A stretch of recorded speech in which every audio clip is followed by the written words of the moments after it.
તમે બી આવી રીતે અજમાવજો, કેમ કે અખાતરા કરવાથી કશું જતું નથી આપણું, પણ મારું શરીર બી સારું થઈ ચૂક્યું છે. હવે હું કાલથી કામ પર બી કરી શકીશ, બધું કામ તમામ કરી શકીશ, કેમ કે 24 કલાકની અંદર આપણું શરીર પાછું પરિવર્તન બદલી નાખે છે. ખોટા દવા લેવાનું જે એલોપેથિક દવા, હું એની હાંસી માનું છું, ખોટી નથી માનતો, પણ ઘણા શરીરને લીધે આપણું પર્યાવરણ બદલાય, થોડું આબોહવા બદલાય એટલે શરીર આપણું આમાં ભળતું નથી. આપણા ઘર બાજુનું વાતાવરણ થોડું ગરમીનું હતું, અહીંયા માવઠું પડ્યું એટલે થોડુંક ઠંડક આવી, એટલે આપણું શરીર કંટ્રોલ નહીં કરી શક્યું. પાણી બદલાવાથી શરદી બી થઈ ગઈ અને તાવ બી આવ્યો, શરીર બી દુખ્યું, કમર બી પકડાઈ ગઈ, એટલે ગરદન બી પકડાઈ ગઈ. મેં કીધું આને મારે ડાયરેક્ટ જ મટાડવું છે. મેં ડિસિઝન લીધો.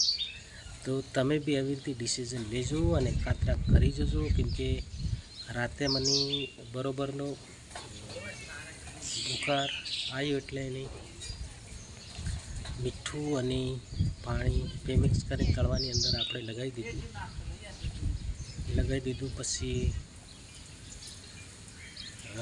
મને આરામ અઢી કલાકની અંદર આરામ પડી ગયો. પછી સવારે મેં મીઠડાનો બફારો બી લીધો, તમને બતાવ્યો, અને અત્યારે આરામ જ કરું છું. આરામ કરી એટલે મારું શરીર હતું એમ પાછું કંટ્રોલ પર આવી જશે.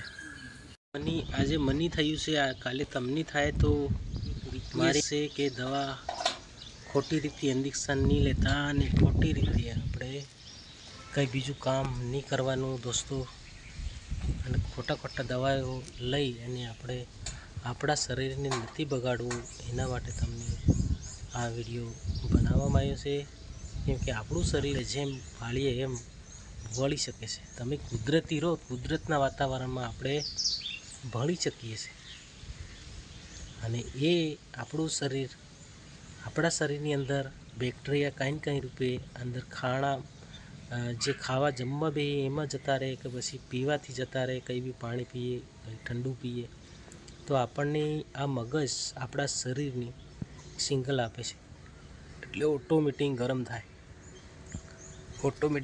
થાય એટલે બરાબરનું બળે ને. આપણા લોકો શું કરે છે કે એને ઠંડુ પાડવાની કોશિશ કરે, એટલે બેક્ટેરિયા અંદરના રહી જાય છે. બરાબરનો તાવ તો ભૂકાર ચડવો જોઈએ માણસને 12 મહિનાની અંદર ભૂકાર બી આવવો જોઈએ, તો આપણું ખૂનમાં જે બી બેક્ટેરિયા છે એ નાશ પામે, જે બી કંઈ મોટી બીમારી થવાની એ રોકાણ થાય, અને બેક્ટેરિયા ઓટોમેટિક મરી જાય, એટલે આપણું શરીર સારું રહે.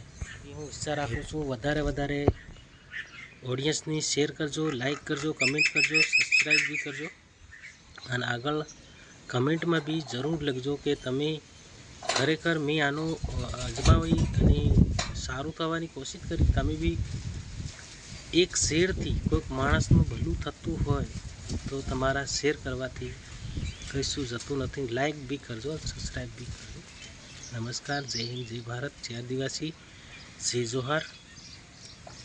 પાછા બીજા કન્ટેન્ટમાં આપણે મળીશું. ફેર અમે બહાર છું, અહીંયા એક તલાવ બી છે સામે, તમને જે દિવાલ દેખાય, અહીંયા દિવાલથી પેલી બાજુ તલાવ છે, અહીં મહાદેવનું મંદિર બી છે, તમને તાજા જોવામાં આવશે. અને આ બધું હોય તો તમારા શેર કરવાથી કશું જતું નથી. લાઈક બી કરજો, સબસ્ક્રાઈબ બી કરજો. નમસ્કાર, જય હિન્દ, જય ભારત, જય આદિવાસી, જય જોહાર.